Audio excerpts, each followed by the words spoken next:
c'est vrai qu'on a une très très belle image, les sportifs de haut niveau. Tout le monde pense qu'on a une super belle vie. Et là, c'est vrai qu'il y a des témoignages qui expliquent je suis champion du monde, je suis champion olympique et je suis en dépression. On explique les soucis de santé. AVS avec Philippe Robichon.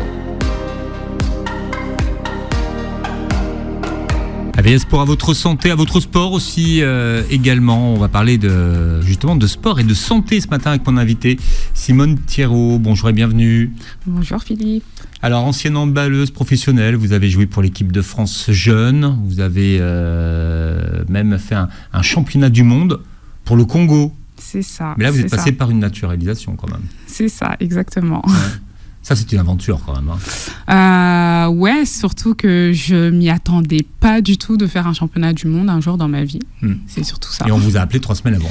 C'est ça, juste avant le championnat du monde, on m'appelle pour rejoindre l'équipe de la RDC. Et, alors que vous n'êtes pas du tout congolaise. Hein. Moi, je suis pas du tout congolaise. C'est arrivé en 2015. Moi, je suis d'origine malienne. Donc, j'ai joué en équipe de France jeune. Voilà. Et après, en senior, j'ai pas été en équipe de France.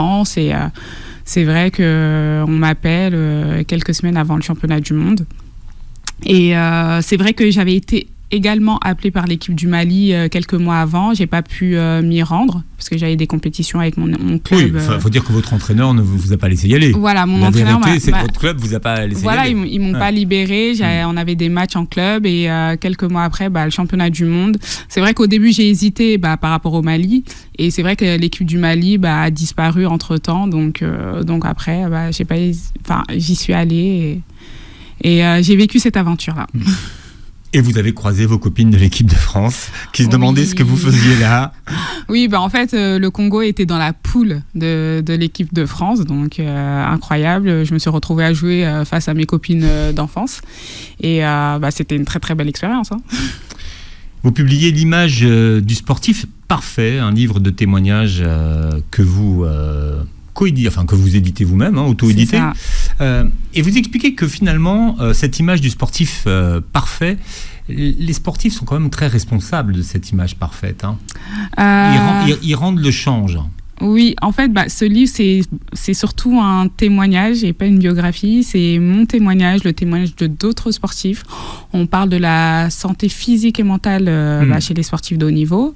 Et on explique que c'est vrai qu'on a une très très belle image, les sportifs de haut niveau. Tout le monde pense qu'on a une super belle vie. Et là, c'est vrai qu'il y a des témoignages qui expliquent je suis champion du monde, je suis champion olympique et je suis en dépression. Je suis suivie par un psychologue. On explique les soucis de santé. On pense que le sport, c'est bon pour la santé, mais le sport de haut niveau, c'est pas très bon pour la santé. Et voilà. C'est beaucoup de coups, c'est beaucoup d'entraînement. C'est beaucoup de blessures et on n'a pas beaucoup de temps pour vraiment guérir et on doit revenir assez rapidement à la compétition. Donc au final, on a des douleurs chroniques. Moi là, ça fait 5 ans que j'ai arrêté ma carrière professionnelle et je garde énormément de douleurs chroniques. Vous parlez aussi de la précarité des sportifs. Il y a une vraie précarité. Donc signature de contrat, vous évoquez un sujet que personne n'aborde jamais, mais c'est la couverture sociale des sportifs, qu'elle soit la prise en charge sécu, mais aussi les droits aux assédiques quand on est quand le contrat s'arrête ou quand on doit avoir des indemnités journalières. Vous découvrez, par exemple, que vous aviez une assurance alors qu'on ne vous l'avait jamais dit, par exemple. C'est exactement ça. C'est hallucinant, ça. Déjà, moi, j'aborde le sujet des salaires parce que moi, c'est vrai qu'on me dit tout le temps, oui, les sportifs de niveau, vous êtes riches. En fait, on fait beaucoup l'amalgame avec d'autres sports qu'on a l'habitude de voir, comme le football, tout ça. Donc, c'est vrai, déjà, les gens, ils ont cette image-là de nous. Donc, moi, je voulais vraiment parler de ça dans mon livre. Alors, les handballeuses, vous dites c'est 1000.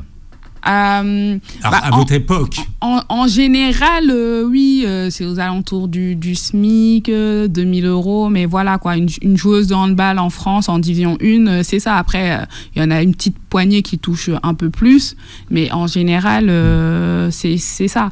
Et oui, concernant les assurances, c'est vrai que on est souvent blessé, tout ça, mais nous, dans les clubs, on nous a jamais parlé de l'assurance qu'on avait.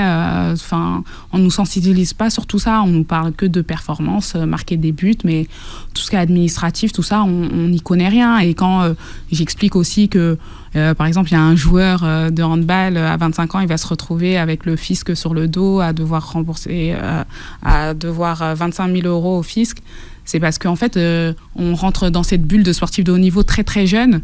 Et on nous parle que de sport et on ne sait pas en fait la vie extérieure, la vraie vie, on ne sait pas comment ça se passe. Et c'est vrai que on nous parle pas de tout ce qui est imposition, tout ça, ou de l'après-carrière. Et après, on peut nous dire aussi, mais ils sont où vos parents ? Mais en fait, il faut savoir que nous, on quitte chez nos parents très très jeunes. Il y en a qui viennent de super loin, qui viennent des îles, tout ça. Et les parents, ils suivent pas forcément, surtout il y a 20 ans en arrière. C'est pas comme aujourd'hui. Mais c'est vrai que les parents, ils faisaient énormément confiance au club. Aux adultes, de toute façon normale, au coach. Après, on était des jeunes adultes aussi, mais en fait, comme on a toujours été dans cette bulle de sportifs de haut niveau, on ne sait pas trop comment ça se passe, la vraie vie. Enfin, vous êtes toujours jeune, hein ? Oui. On a l'impression que vous parlez de... Mais non, vous êtes jeune. Oui, mais après, comme un sportif de haut niveau, la carrière finit vers 30-35 ans, donc là, pour nous, en tout cas, on parle de vieux, quoi. Simone, c'est votre vrai prénom ? C'est exactement ça, c'est mon vrai prénom. C'est pas très malien, hein ? Y a pas de c'est pas très malien. On vous l'a beaucoup posé cette question. Ah ouais. Pourquoi vous êtes d'origine ? Alors votre religion c'est l'islam. C'est pourquoi est-ce que vous appelez Simone ? Est-ce que vous savez Moi je sais très bien pourquoi je m'appelle Simone. Après c'est vrai que je réponds pas forcément à cette question parce que en fait comme vous l'avez dit je suis d'origine malienne et 98% des Maliens a un prénom par rapport à une raison. C'est toujours un membre de la famille. Alors vous, Simone, c'est donc c'est un membre de ma famille qui s'appelle Simone, tout simplement. Parce que la plupart des Maliens, c'est comme ça. On donne le prénom de quelqu'un de la famille, tout simplement. Alors vous êtes atteinte d'une paralysie dite de Klumpke. C'est la même que Jamel Debbouze. Alors, on a la même pathologie, mais c'était pas le même accident. Moi, c'était un arrachement du plexus brachial, donc à la naissance, qui me laisse une paralysie partielle sur le bras droit parce que j'ai 2 nerfs qui ont été touchés. Il y a 5 nerfs dans le plexus brachial. Moi, il y a 2 nerfs qui ont été touchés qui gèrent l'épaule et le coude. Donc, malgré que j'ai eu 2 opérations sur le bras droit, je garde quand même cette paralysie-là. En fait, il y a, au niveau de cette pathologie-là, au niveau des opérations, tout ça, il n'y a pas de progression pour le moment. Donc voilà, moi, je garde cette paralysie-là. Et c'est vrai que Jamel Debbouze, il a eu un autre accident plus tard, à la naissance. Et c'est un arrachement du plexus brachial aussi. Donc une paralysie du bras droit. C'est votre mère qui vous a raconté l'accouchement ou vous l'avez imaginé pour écrire le livre ? Alors, non, pour l'accouchement, comment c'est détaillé dans le livre, je l'ai imaginé. D'accord, je voulais juste savoir si vous avez posé la question à votre mère. Non, c'est vraiment... je l'ai imaginé, comment ça s'est passé. Comment ça a pu se passer. Et non, c'est pas ma mère qui m'a raconté comme ça. Et voilà, en plus, ma mère, elle était très jeune à cette période-là. Donc voilà. Mais elle aurait pu vous le raconter aujourd'hui. Oui, bien sûr. C'est quelque chose que vous imaginiez pas lui poser comme question ? Non, parce qu'en fait, c'est vrai qu'on ne reparle pas trop de tout ça, on ne parle pas trop de mon handicap. Et c'est pour ça, en fait, toute ma jeunesse, on va dire, moi, j'ai jamais parlé de handicap ou de paralysie, en fait. Jamais ? Non. Et en plus, ça allait bien avec votre personnalité ? En fait, je sais pas, peut-être c'est ma paralysie, mon handicap qui a fait que ma personnalité, elle a été comme ça. Parce que moi, plus jeune, j'étais très timide, très réservée. Donc là, aujourd'hui, ça va beaucoup mieux. Mais ouais, très, très timide, mais peut-être c'est en rapport avec ça. Vous êtes élevé par votre grand-mère et vous grandissez entouré de vos 8 tantes et oncles. C'est votre grand-mère qui vous pousse à faire du sport très jeune en fait. Pourquoi votre grand-mère elle vous a dit va faire du sport ? Alors comme vous l'avez dit, moi j'ai grandi avec mes oncles et mes tantes parce que ma mère elle m'a eu très très jeune, à l'âge de 16 ans. Du coup, ma grand-mère, c'est comme ma mère en fait. Et donc c'est la mère de votre mère. En fait. C'est ça. Voilà. Mais moi j'ai grandi avec ma grand-mère. J'ai mes oncles qui ont, le dernier, on a 1 an et demi d'écart. Donc elle voulait que tous les enfants fassent un sport. Donc on a tous choisi notre sport. Mes oncles ils sont partis vers le basket, le foot. Ça j'en avais déjà vu à la télé et pour moi, je voyais que des hommes faire ces sports-là. Donc pour moi, dans ma tête, c'était des sports de garçons. C'est sûr que le rugby, c'était beaucoup plus féminin. Franchement, ça c'est venu après. Mais le handball, j'avais un de mes oncles qui en faisait. Et j'y suis allée, j'ai tout de suite accroché, mais alors que j'en avais jamais vu à la télé, j'en avais jamais fait à l'école, je savais même pas ce que c'était, j'y connaissais vraiment rien. Et non, j'ai vraiment accroché. Et le rugby, c'est venu après. Donc le handball, j'ai commencé à 10 ans, le rugby, j'ai commencé à 12 ans. Et en fait, c'était tout simplement une sensibilisation de l'entraîneur qui est venu dans mon école, qui a fait une sensibilisation. Et j'ai trouvé ça super. Donc je me suis dit l'année prochaine, juste par rapport à ces propos, hein, je me suis dit je m'inscris, je veux trop faire du rugby. Du coup, je faisais les deux. Rugby à 7. Hein. C'est ça, rugby à 7. Ouais. Comment vous gériez votre handicap déjà quand vous êtes arrivé? Bon, déjà le handball, il faut attraper le ballon avec ses mains. Donc comment est-ce que c'est devenu un automatisme pour vous? Vous n'êtes pas posé la question de... Non, franchement, moi, je me suis pas posé la question de mon handicap. C'est vrai que ma paralysie, elle se voyait beaucoup plus quand j'étais jeune parce que le bras, je l'utilisais pas tellement. Je me suis fait opérer dessus à 7 ans, après à 8 ans. Quand je commence le handball, franchement, ça allait. Après, j'utilisais presque que mon bras gauche. J'avais pas plus de soucis que ça. C'est vraiment à l'âge, à peu près vers 18 ans quand je rentre dans le monde professionnel où là on commence à vraiment faire de la musculation, des exercices physiques. C'est là où je vais ressentir mon handicap, ma différence et je vais voir que je peux pas tout faire comme tout le monde. Quand on est jeune, on n'a pas le droit de faire des séances de musculation, tout ça. Voilà, ça reste du jeu quoi. Donc c'est pas encore technique. Donc ça se passait super bien pour moi et c'est vraiment après dans le monde professionnel où là je vois que ça va être un peu compliqué en fait le monde du haut niveau. Oui, mais on dit que les enfants n'ont pas la langue dans leur poche. En général, les enfants, ils sont sans filtre. Celles qui jouaient avec vous, vous disiez rien? Vous interrogez pas, disiez pas? Non, après, on parle vraiment de handicap invisible. C'est votre cas. Moi, c'est un handicap invisible. Après, il y a des gens, en fait, ça dépend de la sensibilité des gens. Il y a des gens, ils vont voir tout de suite que j'ai un problème sur le bras et il y a d'autres gens, pas du tout. Et non, après, on va dire en primaire, tout ça, les gens, ils le voyaient pas. Enfin, j'allais à l'école, ça se voyait pas plus que ça. Après, dans le sport, quand je suis arrivée en sport-études, ça se voyait. Hein. Quand je jouais au handball, ça se voit énormément. Après, c'est vrai que j'ai eu quelques petites réflexions en sport-études, même d'amis proches. Hein. Mais après, ça s'est vite arrêté. Et c'est plus quand je suis arrivée dans le monde professionnel où là, j'ai commencé à avoir vraiment des moqueries. Mais les gamins, pas? Non, parce que ça reste quand même invisible, ça se voit pas énormément.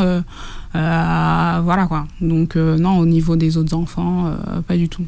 Les autres enfants, ils étaient plus étonnés de ma taille parce que j'étais très grande quand j'étais en CP, CE1, tout ça. Donc c'était ça qui choquait plus en fait. L'image du sportif parfait, c'est le titre du livre de mon invitée aujourd'hui. Elle s'appelle Simone Thirault. Vous êtes handballeuse, voilà, aujourd'hui retraitée.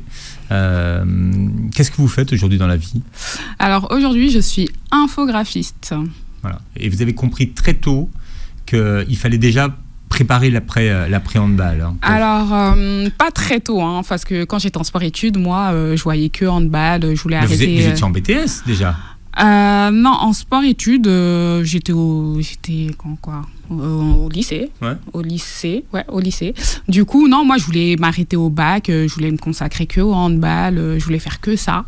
Et après, c'est quand j'arrive dans le monde du haut niveau, où là, je me dis, ah ouais, ça va être très compliqué. En plus, que ce soit humainement ou sportivement, il y a plein de choses qui me déplaisaient. Et je me suis dit, il faut absolument que je sorte de là avec un bagage, parce qu'avec mon handicap, je sais que je vais pas arriver jusqu'à 30 ans comme mes copines. Donc, de là, je vais m'accrocher aux études. Même si je savais pas trop où je voulais aller scolairement, donc je faisais un peu tout, enfin ce qu'il y avait en fait dans les clubs où j'allais, dans les villes où j'allais. Moi je suis allée à Tours, à Marseille, je regardais un peu les études qu'il y avait dans cette ville-là et j'y allais quoi. Mais voilà, enfin je me suis dit il faut absolument que je sorte un bagage parce que ça va s'arrêter plus tôt ça va que s'arrêter prévu. un jour. Ouais. Pour votre livre, vous avez retrouvé 2 personnes qui avaient disparu de votre entourage, on va dire, quand vous étiez beaucoup plus jeune. Alors, il y avait un gardien. Oui, du coup, quand j'étais jeune, autour de 14 ans, quand je vais faire mes tests pour rentrer en sport-études et quand j'étais en sélection Île-de-France, il y avait ce gardien de but, Nicolas, qui était sourd et muet et qui était, à mes yeux, qui était très, très bon. Et c'est vrai que je l'ai recherché pour avoir son témoignage dans le livre, pour savoir comment ça se fait que je l'ai plus jamais revu dans le monde du handball ou à haut niveau. Est-ce que son handicap a freiné sa carrière? Donc je voulais vraiment avoir son ressenti. J'ai également interviewé son entraîneur de l'époque et c'est vrai que il m'explique que clairement être sourd, en tout cas il y a 15 ans en arrière, c'était compliqué pour rentrer en sport-études et intégrer le haut niveau. Aujourd'hui, ça a changé ? Aujourd'hui, dans le monde du handball, ce que je veux dire, c'est qu'aujourd'hui, il y a une équipe de France pour le handball sourd. Donc à ce niveau-là, ça a changé. Mais il y a une équipe de handball fauteuil aussi.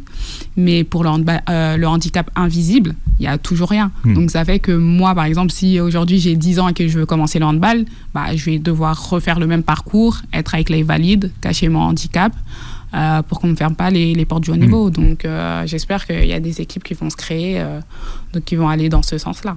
Et il y a une autre joueuse que vous avez souhaité retrouver également, qui elle aussi avait un handicap. Alors elle avait ce qu'on appelle un pied-beau. C'est ça.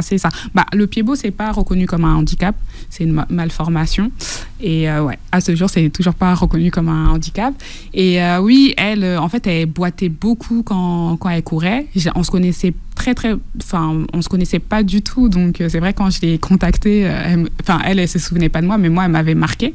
Et c'est vrai qu'elle n'est pas rentrée en sport-études. Elle était gauchère comme moi, elle était très très forte. En tout cas, elle nous mettait bien la misère sur le terrain. Et elle a pas intégré le sport-études. Donc pareil, je lui ai posé la question, qu'est-ce qui s'est passé? Et elle m'a expliqué que le médecin avait appelé sa mère pour lui dire par rapport à son pied, ça va pas être possible. Donc sa progression a été remise en cause en fait. Et voilà, donc c'est vraiment 2 personnes qui m'ont marqué quand j'étais très jeune, à 14 ans, et que j'ai voulu retrouver. J'ai mis du temps à les retrouver. Parce que mais est-ce que vous les aviez marqués, vous? Non, les 2, ils se souvenaient pas de moi. C'est ça qui est... Moi, après, moi, j'ai une très très bonne mémoire. C'est ça qui est incroyable, en fait. Vous avez pu voir dans le livre, j'arrive à tout détailler, à me souvenir de tout. Et après, moi, comme j'étais dans le secret de mon handicap, peut-être c'est pour ça qu'ils m'ont marqué. Moi, personne ne savait que j'étais en situation de handicap. Donc voilà, mais moi, ils m'ont marqué. Ouais. Comment votre bras capricieux a-t-il fini par devenir invisible pour tout le monde ? Ou en fait, c'est vous qui pensiez que c'était invisible ? Moi, en fait, je me disais, plus je grandissais, moins ça se voyait. Après, c'est vrai qu'avec le sport, j'ai pris de la force sur le bras, j'ai pris du muscle. Donc aujourd'hui, je le bouge assez facilement. J'arrive à avoir une vie comme tout le monde. Tout à l'heure, je vous ai serré la main, il n'y a pas de souci. Bon, en fait, moi, c'est beaucoup aujourd'hui les douleurs. C'est ce que vous appelez vos victoires, en fait. Oui. M'attacher les cheveux, faire des petites choses comme ça, c'est des choses que j'arrivais pas du tout dans l'enfance. Mettre mon sac à dos sur le dos, plein de petites choses comme ça. Aujourd'hui, j'y arrive malgré que j'ai énormément de douleurs au cou. Par exemple, si je vous serre la main, je vais avoir mal au cou parce que ça tire. Voilà, c'est réellement des petites victoires pour moi. Voilà, que vous avez célébré à l'époque. Non, franchement. Comment est-ce que vous célébrez ces petites victoires, en fait? Non, mais je célébrais pas plus que ça, mais c'est vrai que en fait, en grandissant, pour moi en tout cas, je me disais ça se voyait de moins en moins parce que dans le premier club où je signe, j'ai beaucoup de moqueries, tout ça, on parle beaucoup de mon bras. Et après, quand je signe dans un autre club, quand je vais dans le sud, on m'en parle plus du tout. Donc c'est vrai, de là, je me dis ça se voit plus du tout et tout, jusqu'au jour où il y a une joueuse qui me dit oui, apparemment tu joues avec un bras mort. Donc de là, je comprends en fait, si ça se voit toujours, c'est juste que les gens ils m'en parlent pas en face. Et, c'était ça, c'est qu'en fait les gens, c'était un sujet de conversation, mais jamais devant vous. Non, et, jamais. Et ce qui est paradoxal, c'est que vous vouliez pas en parler, mais que vous auriez aimé avoir un entraînement adapté. Comment est-ce qu'on peut avoir un entraînement adapté si on n'en parle pas ? Parce que, par exemple, le staff, les coachs, les entraîneurs, ils pouvaient voir quand même, à la limite. Oui, voilà, en fait, Et c'était un non-sujet ? C'est-à-dire qu'ils abordaient jamais ça avec vous ? Non, en fait, c'est pas... Moi, je parlais pas du handicap. En fait, et le mot handicap, c'est ça qui change tout. Je parlais pas de la paralysie. Mais tous mes préparateurs physiques savaient que j'avais un problème sur le bras, que j'avais un arrachement du plexus brachial. Après, eux, ils savent pas que c'est un handicap. Ce que c'était, personne, voilà, les gens, ils savent pas qu'est-ce qu'il y a en handicap. Les gens, ils connaissent même pas le handicap invisible en général. Donc voilà. Donc, le temps que tu dis pas handicap, voilà, pour eux, c'est rien de grave. C'est une blessure comme les gens qui sont allés croiser. Comme, voilà, tout le monde est toujours blessé dans le sport de haut niveau, de toute façon. Donc, ils prenaient ça, c'était pas très grave, quoi. Mais voilà, après, oui, à partir du moment où je dis j'ai un problème sur le bras, il faut faire des séances adaptées. Comme tous les sportifs, de toute façon. En fait, chaque sportif n'en est pas pareil. Donc, chaque sportif devrait avoir des séances adaptées. Et ça n'a pas été le cas. Pas plus que ça, en fait. Vous n'avez pas bénéficié d'un régime, on va dire, différent à partir du moment où ils savaient qu'il y avait non, pas un tellement. problème médical. En fait, ils ne savaient pas gérer ça, tout simplement. Donc, quand je disais je ne peux pas faire tel ou tel exercice, ils me disaient fais pas. Ou voilà, quoi. Ils n'ont pas de formation pour ça. Mais après, j'ai entendu que maintenant, par exemple, en STAPS, tout ça, ils commencent à vraiment avoir des modules adaptés pour le handicap. En quoi ? En STAPS. C'est quoi en STAPS ? Les études STAPS. Donc, ceux qui veulent devenir professeurs de sport, de PS. Donc, ils sont sensibilisés à la prise en charge du handicap. Apparemment, c'est récent. Après, pour les entraîneurs de handball, je pense pas qu'il y ait ça encore comme module. Déjà, il y a tout ce qui est coach mental, tout ça, sur tout ce qui est la santé mentale qui commence à rentrer en compte dans les formations d'entraîneurs. Donc ça, c'est déjà bien. Mais il reste encore du travail. Très tôt, vous vous faites remarquer pour des sélections régionales. Oui. À quel moment vous vous dites que peut-être le handball, ça va devenir une carrière pour vous ? Vous savez ça ? C'est plus en sport-études. C'est plus en sport-études, donc après mes 14 ans. Mais au début, c'est vrai que déjà en sélection départementale, je suis surclassée avec la génération d'au-dessus. Donc tout se passe très vite. Et c'est vrai qu'il y a, comme j'ai expliqué, il y a 20 ans en arrière, on se disait pas, je vais être footballeur professionnel, je vais être handballeuse professionnelle. Déjà, le sport, il y en avait très, très peu à la télé. Il y avait 6 chaînes à la télé. On voyait un peu de foot par-ci, par-là. Et ça s'arrêtait là, quoi. Et le hand féminin, c'était à Stade 2 qu'on le voyait. Hein. Ah non, mais même le handball masculin, j'en avais jamais vu, moi, à la télé. Hein. Je voyais un peu de patinage artistique. Voilà. Mais voilà, il y a 20 ans en arrière, jamais les jeunes, les enfants, par exemple, quand on dit en primaire, tu veux faire quoi plus tard ? Jamais quelqu'un allait dire je veux être sportif de haut niveau. C'était toujours médecin, des choses comme ça. Donc c'est vraiment quand je rentrais en sport-études, donc je vais faire 4 ans de sport-études, après je vais rentrer en centre de formation, tout ça, c'est là où je vais faire mes premières sélections en équipe de France jeune. C'est là où je me dis je veux que ce soit mon métier, je veux jouer en division 1. C'est à ce moment-là, ouais. D'accord. Vous vous êtes jamais posé la question de savoir si votre handicap pouvait être un frein à votre carrière ?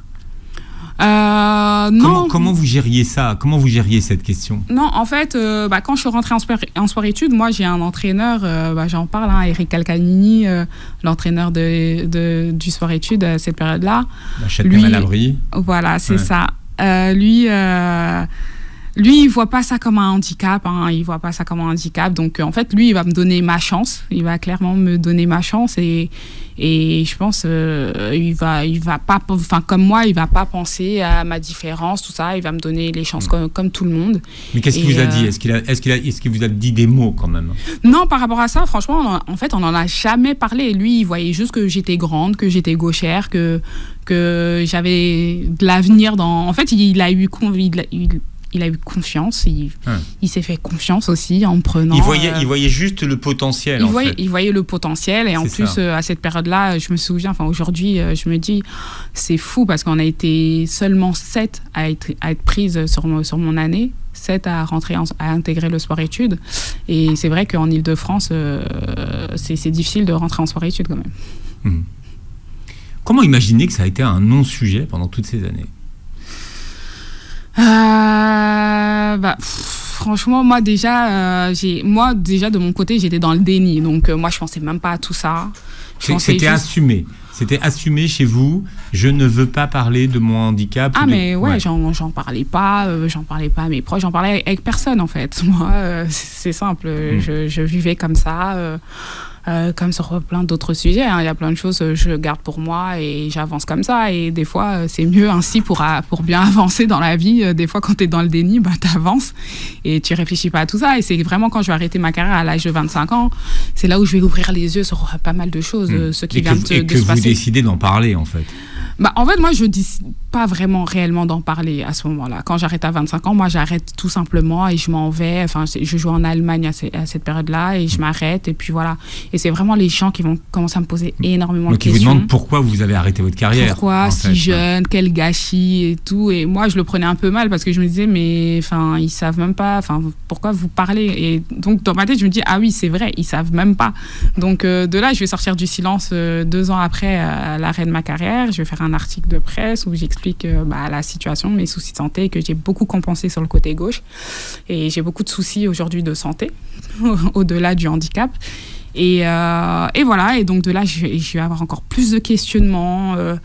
De là, j'ai décidé d'écrire un livre, tout simplement. Avec Simone Thirault, qui est notre invitée aujourd'hui, vous racontez dans un livre, alors pas autobiographique, mais un livre quand même de souvenirs et de partage d'expériences de ce que c'est que la vie d'un sportif, notamment sur les souffrances physiques et psychiques des sportifs dont on parle jamais. Vous dites que le burn-out, ça existe chez les sportifs. Ah oui. Il y a un grand champion qui s'appelle Michael Phelps qui a alerté, lui, sur justement ce que ça pouvait être, que la pression que subissent les sportifs. Mais dans la première partie de votre livre, vous ne parlez pas de cette pression-là. Vous parlez un petit peu de comment vous avez gravi les échelons, finalement. Oui, en fait, moi, je démarre par l'accident, de là où tout va commencer, donc là, mon accident médical, et pour tracer un peu mon destin, parce que... Comment vous êtes arrivé au plus haut niveau? C'est ça. Voilà. C'est ça, parce que souvent, on me dit, non, mais si tu n'avais pas eu cet accident-là, peut-être tu serais encore plus forte, alors que moi, je ne pense pas du tout que j'aurais eu ce parcours-là sans mon accident. Est-ce que vous auriez été gauchère, déjà? C'est ça. Je pense pas. Je pense pas, parce que dans ma famille, dans nos traditions, être gaucher, c'est très mal vu. Donc, dans tous les cas, je pense... il n'y a pas de gaucher dans ma famille. Donc voilà. Mais non, pour moi, j'ai eu cet accident-là. C'est mon destin. C'est mon parcours qui est comme ça. Et c'est ce qui a fait que j'ai été handballeuse professionnelle et que j'ai atteint ce niveau-là. Ouais. C'est qu'aujourd'hui, maintenant, tout le monde parle de mindset. Le mindset des champions. Vous, c'était quoi finalement votre mindset? Je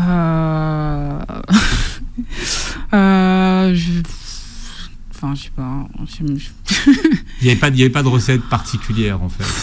Il n'y avait pas de recette particulière. Pour moi, au début, en tout cas, je m'amusais. C'était de l'amusement, c'était une passion. Être avec les copines, après en sport-études. C'était ma meilleure période d'ailleurs, tout ce qui était en sport-études. J'ai beaucoup aimé cette période-là. J'ai rencontré énormément de sportifs. Et ouais, l'amitié aussi, l'amitié avec les autres sportifs. C'est ça qui va me faire tenir. Il y a une très belle lettre d'ailleurs dans votre livre. Alors, une lettre. Oui, il y en a plus. Non, mais d'une de vos amies, voilà, qui s'excuse peut-être de vous avoir manqué à un moment donné. Oui, après, c'est vrai que là, depuis que j'ai publié... De ne pas avoir compris par où vous étiez passé, ce que vous aviez traversé. Non, mais c'est vrai que depuis que j'ai publié le livre, je reçois beaucoup de messages de personnes, d'amis qui s'excusent tout simplement de ne pas avoir été présent plus que ça. Je comprends pas trop pourquoi ces personnes-là s'excusent, mais c'est vrai qu'il y a plein de gens autour de moi qui savaient pas réellement ma vie en fait, tout ce que je pouvais vivre, et qu'aujourd'hui ils se sentent un peu peinés par tout ce que j'ai vécu. Ouais. Qui c'est qui vous avait surnommé Nemo? Ah, Nemo. C'est vrai qu'en fait, j'ai la même histoire que Nemo finalement. Et c'est vrai que quand j'étais dans un club, il y avait une joueuse avec qui je m'entends super bien, une joueuse cadre qui m'avait renommé Nemo par rapport à l'accident que ce petit poisson a eu à la naissance et qui garde qui garde une nageoire abîmée en fait. Vous racontez cette anecdote. Un jour, votre entraîneur a besoin de renfort pour déplacer des tables. Ouais. Et qu'est-ce qu'il vous répond ? En fait, à ce moment-là, il dit Simone, ça tombe bien, j'ai besoin que d'une main. Et à ce moment-là, en plus lui, on n'était pas plus amis que ça. Hein. Donc en fait, encore une fois, des blagues, des réflexions sur mon bras. Là, pour moi, c'était la goutte d'eau. Donc à ce moment-là, je quitte le gymnase, énervée en fait, pour que je quitte le gymnase pour pas dire des mots qui vont dépasser ma pensée, tout simplement. Mais voilà, à ce moment-là, pour moi, c'était le trop-plein. Alors, il y a une phrase qui va parler à beaucoup de gens dans votre livre. Ceux qui ne trouvent pas un peu de temps chaque jour pour leur santé devront sacrifier beaucoup de temps un jour pour leur maladie. Ouais. Et un jour, vous avez décidé de faire des recherches et finalement, vous êtes tombé sur la naturopathie et c'est devenu une évidence pour vous. Alors, moi, j'ai pas fait de recherche sur la naturopathie. C'est une amie à moi, une copine handballeuse, elle, qui a fait des recherches là-dessus. Et parce qu'elle avait commencé à être blessée dans sa carrière de handballeuse. Et de là, elle a commencé à faire des recherches et elle est tombée sur la naturopathie. Et aujourd'hui, elle est naturopathe. Donc, c'est vrai qu'elle, maintenant, elle suit pas mal de sportifs de haut niveau pour les aider sur l'alimentation et sur leur façon de vivre. Et vous, qu'est-ce qui a changé justement dans la façon dont vous prenez soin de vous depuis que vous avez arrêté le handball ? Alors moi, depuis que j'ai arrêté le hand en pro, moi c'était surtout des soins intensifs. Moi, des soins intensifs. Donc c'est vrai, déjà pendant ma carrière, je faisais beaucoup d'infiltration, tout ça. Mais j'ai appris que ça, déjà, c'était pas très très bon pour la santé. Donc beaucoup de soins, tout ce qui était soins naturels. Moi, j'essaye de faire de la mésothérapie, de l'acupuncture. Donc voilà, j'ai cherché beaucoup de choses pour atténuer mes douleurs. Et ouais, moi, c'est vraiment beaucoup de soins. Je passe beaucoup de temps chez les professionnels de santé. Ouais. Et vous dites, mais ça on n'en parle jamais, mais ça a un coût. Ouais, c'est un coût. C'est un coût. Déjà, pendant notre carrière professionnelle, on paye tout de nos poches. C'est pour ça que j'expliquais pour l'assurance. Il y a plein de choses en fait qui pouvaient être prises par l'assurance que moi je payais de ma poche et que les clubs ils m'expliquaient même pas. Et aujourd'hui, ouais, c'est un coût. Après, moi, c'est vrai que mon épaule gauche, j'ai une lésion sur l'épaule gauche. Je suis censée me faire opérer, mais pour l'instant, je veux pas me faire opérer. Après, heureusement que c'est passé en maladie professionnelle, donc de là. Il y a une prise en charge de la Sécu, tout ça, donc ça aide un peu. Mais voilà, si t'as pas si ça passe en maladie professionnelle, tu payes de ta poche ou il faut voir avec sa mutuelle, quoi. Vous dites que depuis que j'ai arrêté le sport professionnel, je me suis libéré de tous mes problèmes psychologiques liés à la pression mentale, aux critiques acerbes, anxiogènes proférées par les entraîneurs. Oui. En fait, même pas que par les entraîneurs, par rapport à tout le monde, parce que les sportifs de haut niveau, on est exposés, on a des matchs tous les week-ends. Maintenant, on peut le voir un peu sur les réseaux sociaux. Dès que tu passes à travers un match, il y a tout le monde qui te tombe dessus. Ce côté-là où quand tu fais un bon match, tout le monde te parle, tout le monde veut être ton ami. Dès que tu fais un mauvais match 5 jours après, plus personne te calcule, donc il y a tout ce côté-là où c'est dur psychologiquement, t'es tout le temps critiqué, que ce soit positif ou négatif. C'est pas comme tous les autres métiers en fait. on est exposé, donc psychologiquement c'est pas facile. Je m'en rendais pas compte quand j'étais dans ce milieu-là. C'est quand je vais vraiment arrêter le hand et que je vais sortir de cette bulle où je vais ouvrir les yeux et je vais me dire mais il y a trop de choses qui allaient pas. Les entraîneurs ils cherchent la performance, les clubs ils cherchent la performance, mais il n'y a pas grand chose qui est mis en place pour qu'on soit performant finalement. Qui c'est qui justement aide les sportifs et les prend en charge d'un point de vue mental ? Nous, à mon époque, en tout cas, il n'y avait absolument rien. Moi, quand j'étais en sport-études, on avait une psychologue pour 200 athlètes. Et encore, c'était vraiment des bilans obligatoires. C'était pas plus que ça. Mais après, une fois arrivé dans le monde professionnel, psychologiquement, il n'y avait rien. Rien du tout. Michael Phelps, dont on parlait tout à l'heure, pense que 80% des athlètes souffrent de dépression post-olympique. Ouais. C'est beaucoup, ça. Bah ouais, apparemment, moi, j'ai jamais fait les JO, mais apparemment, enfin, j'ai même entendu dans le handball, hein, la dernière compétition qu'il y a eu au Japon, apparemment, c'était très difficile. En plus, c'était pendant les périodes de Corona, tout ça, c'était très... il n'y avait pas de public, tout ça. Et c'est vrai que je pense quand tu es enfermé comme ça 1 mois, 2 mois avec ton équipe, et quand tu sors de là, ça doit faire tout bizarre. Hein. Mmh. Ah, vous parlez d'une nouvelle discipline, le player care. Player care. Qu'est-ce que c'est que le player care? Bah, c'est pas une nouvelle discipline. Hein. Moi, je parle de ça parce que, en fait, quand j'étais en formation, j'ai rencontré un jeune homme, hein, Sean, qui me dit, lui, il souhaite être player care. Je lui demande, mais c'est quoi ça, player care? Il me dit, bah, moi, j'étais en Angleterre, j'ai fait mon master, et en gros, je m'occupais des hockeyeurs dans leur quotidien. C'est comme nounou en fait dans leur quotidien. Il leur vient en aide, aux sportifs. Et quand il m'expliquait ce métier qu'il voulait faire, je me dis waouh, c'est incroyable parce qu'on en a vraiment besoin dans le monde du handball de personnes comme toi. Et en fait, ça me rendait folle de voir qu'ils trouvaient pas de travail en fait. En fait, les clubs ils mettent pas d'argent pour ce genre de poste, tout simplement. Et je me suis dit, incroyable, lui en fait, c'est player care, il est là pour tout ce qui est, par exemple, quand tu as un étranger qui est dans un pays, il comprend pas la langue, tout ce qui est papier, tout ça, lui il vient à son aide. Si tu as un déménagement à gérer, parce qu'il faut savoir, les sportifs on déménage chaque année, c'est une galère, lui il est là pour les sportifs. Voilà, en fait, il est là vraiment pour prendre soin du joueur, player care. C'est voilà. le care, quoi. C'est voilà. ça, le care, prendre c'est soin le soin des sportifs. Est-ce qu'on a le droit d'être différent dans le monde du sport? Bah, en fait, oui. Enfin, il y a sur plein de choses, on a le droit d'être différent, hein, parce que dans le monde du handball, c'est vrai qu'on joue avec des personnes qui viennent d'un peu partout, des gens peut-être qu'on n'aurait jamais rencontrés si on était resté dans nos vies. Donc, il y a plein de milieux comme ça qui viennent se confronter. Donc, à ce niveau-là, il n'y a pas de souci. Mais c'est vrai que pour le handicap, en tout cas, moi, j'ai vu plusieurs personnes à qui on a fermé les portes du haut niveau. Moi, là, dernièrement, j'ai rencontré des gens qui ont exactement la même pathologie que moi. J'en avais jamais vu dans ma carrière, mais maintenant que je suis sortie du silence, les gens viennent à vous. J'en croise de plus en plus. Bah, en fait, comme j'en parle, je croise d'autres personnes aussi qui ont exactement la même pathologie que moi. Et c'est vrai qu'il y a un monsieur que j'ai vu dernièrement qui est entraîneur du club de Palaiseau et qui a exactement la même pathologie que moi. Et lui, il a pu jouer qu'en National 1 dans sa carrière parce que au moment de rentrer en centre de formation, le médecin lui a fermé les portes clairement du centre de formation et en mettant une notification sur sa licence comme quoi il ne pourrait jamais être professionnel. Donc il n'avait pas le droit de jouer en professionnel par rapport à son arrachement du plexus brachial et sûrement aussi pour qu'il ne aggrave pas sa santé. Enfin, il lui avait dit tu aurais des problèmes de scoliose, tout ça. Enfin, il n'a jamais rien eu.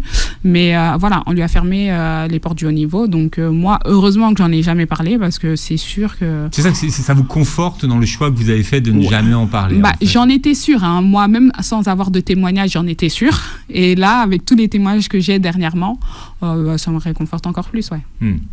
Ça veut dire qu'il n'y a pas de place pour le handicap invisible à ce jour, non. Dans le sport, c'est ça que ça veut dire. À ce jour, pas tellement. Mais après, si on est plusieurs à sortir du silence et faire comprendre que on est arrivé au plus haut niveau avec notre handicap, je pense que les gens ils vont commencer à comprendre. Là, en plus, on reçoit les Jeux olympiques, les paralympiques. Il y a pas mal de sensibilisation là-dessus. Donc, j'espère après les Jeux, il y aura un changement. Il y a une expérience dans votre vie qui était différente, c'est votre dernière expérience, c'est en Allemagne. En quoi la prise en charge en Allemagne était-elle différente ? Alors, en Allemagne, c'est pas que la prise en charge était différente, Qu'est-ce qui était différent en Allemagne ? C'est que les mentalités, en fait, je pense, changent de région en région. Et quand je suis arrivée dans cette région de Stuttgart, en Allemagne, c'était la première fois que le staff s'asseoir avec moi pour me dire oui, on a remarqué ton bras, comment tu te déplaçais, tout ça, en musculation, mais qu'est-ce que t'as ? Et ça, c'est la première fois que le staff va s'asseoir avec moi pour savoir qu'est-ce que j'avais sur le bras, tout simplement. Tout simplement. Et j'ai expliqué ma pathologie. Et vous dites, je me sentais bien là-bas. J'étais en sécurité. En fait, c'était juste par rapport à mon handicap. Après, moi, je venais d'avoir quand même ma carrière que j'avais en France. Donc, peut-être c'était plus simple aussi d'en parler parce que j'avais un CV derrière. Donc, non, de là, j'en parle assez facilement et ils comprennent assez facilement aussi. Après, au niveau de la prise en charge, c'était pas plus qu'en France ou pas, mais au moins juste le fait d'en parler et pas qu'on parle derrière mon dos, tout simplement. Simone Thirault, l'image du sportif parfait, c'est le titre de votre livre, on le trouve où ? Alors, il est disponible sur Amazon. Voilà, Amazon, vous réécouterez l'émission en podcast sur beurrefm.net et vous verrez la vidéo sur la chaîne YouTube. Merci d'avoir été avec nous. Merci à vous. Simone, et passez une très belle journée santé sur Beurre FM.